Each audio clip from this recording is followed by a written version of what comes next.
Simon Marple. Put this one back to Mark Atkins, and Atkins will bring Andy Warrington into the game, which I think is good on a cold evening. The keeper doesn't want to get too cold and then suddenly not be alert to a quick counter-attack. So long ball downfield by Andy Warrington. But Kirkwood beaten on that particular occasion, but Rovers had the opportunity. Maxfield in the middle of the park couldn't do anything with it, but he's got a second bite of the cherry, and well, Scott Maxfield losing it twice. Mark Atkins getting the deflection on the far side off Barry Williams, and that will give Rovers a throw some 10 yards or so in their own half. Quickly taken then by Lee Warren, who plays a 1-2 with Mark Atkins. In fact, a 1-2 twice. So whether that's a 2-4 or a 3-4, we'll leave that to the mathematicians. But Atkins then down this flank to Simon Marple, who's adjusted well since his days at Stocksbridge. Marple down the line to Jason Minnett, back to Marple, a good ball into the path of Dearden. Opportunity for Kirkwood. Kirkwood has possession. Back to Caldwell. Caldwell into the middle. A chance surely for Rovers there. A superb opening goal for Doncaster Rovers. The ball in the back of the net. Martin Foster crashing the ball home after some good work down the line by Simon Marple and Ian Dearden. Glenn Kirkwood put it back into the path of Matty Caldwell. Caldwell's square ball only took a deflection off a defender right into the path of Martin Foster. And Foster, who thought he was going to start the game on the bench tonight, has eventually crashed that one high into the back of the net. And it's Rovers with the opening goal.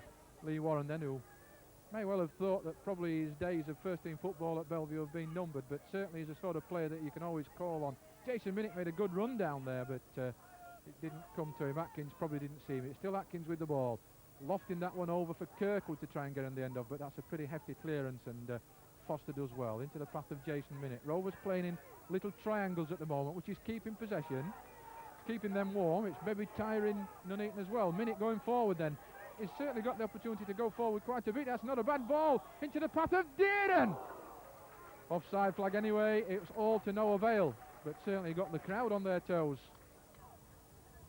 So Angus with the throw. Not really gone anywhere all that significant. But it's still Rovers managed to getting the ball away. Brown with a header back into the middle.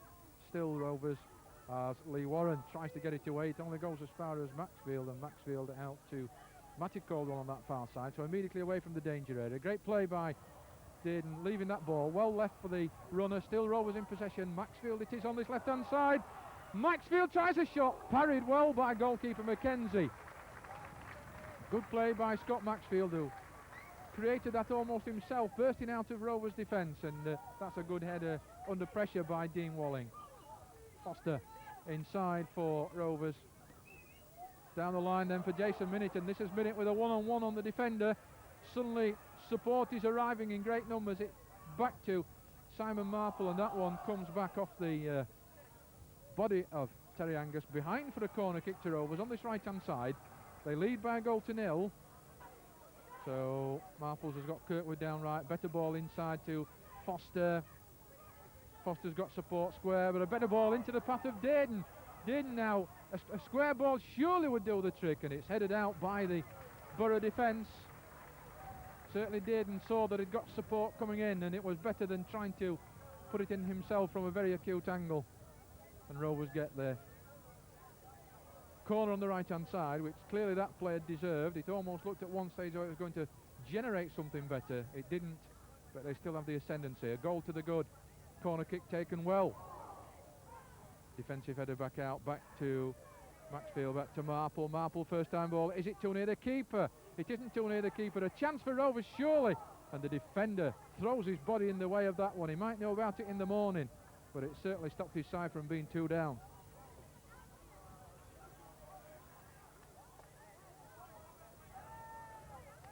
And Atkins is obviously having difficulties. Better get his studs changed at half-time as Dearden tries to break through, puts it out to this side to Marple now. Marple's got a chance, make a name for himself. It's got to go in the back of the net, surely. No, it isn't. It hit a defender. It's totally sent the goalkeeper the wrong way. Looked at for a minute as though it had looped over the top of the keeper and gone in for the OG. But it didn't. It went over the top of the crossbar as well. And Warren, first-time ball. Good back flick header by Foster into the path of Walling, and Walling to Marples. It wants a first-time ball back because Dean Walling had set off on a little run down that right, and he seriously thought about going much further forward and then perhaps thought about the offside flag, but Dearden keeps possession. Tries a shot, took a deflection, hit the angle of the woodwork. How unlucky can you get? Well, great effort by Ian Dearden on the turn. Not had the best of fortune this season, what with injury and such, but he certainly did deserve something out of that one, because it would have been a chance out of nothing. Keeper Mackenzie always struggling, and when that final shot came, Mackenzie just looked behind, I think, and prayed, and his prayers were answered. But that's a great ball into the middle of the park. Surely a chance out for Kirkwood. Must score. What on earth was that, Glenn Kirkwood? Oh dear, oh dear, oh dear. Well, by my reckoning, there's about 6 minutes of normal time remaining in this first half.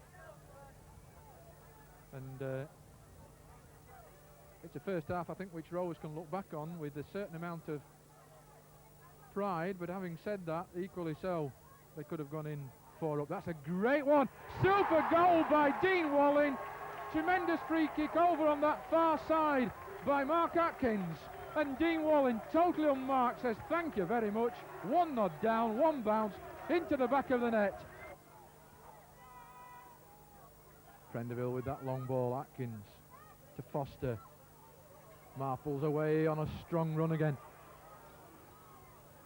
And quite happy to come across onto this left-hand side, feed the ball to Matty Caldwell. Caldwell now has got 3 defenders, 2 coming at him and 1 trying to block it across into the middle. Surely that was a handball. It doesn't matter anyway. Ian Dearden's made it 3-0. And that clearly, I think, has put the issue beyond any real doubt. That ball in the back of the net from Ian Dearden, 76 minutes on the watch, and added to those 2 goals in the first half, that I am sure has put this match now totally beyond the reach of Nuneaton. Walling was given it. Well, he certainly had a good game.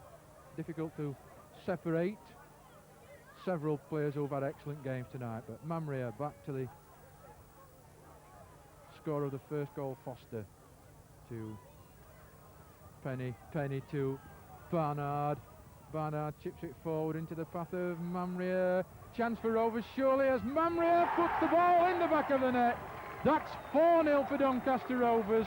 No more than they deserve. And you really have to look at Nuneaton and see a very, very sorry side, but we're not too bothered about that. Rovers have got themselves some goals. 4-0 it is.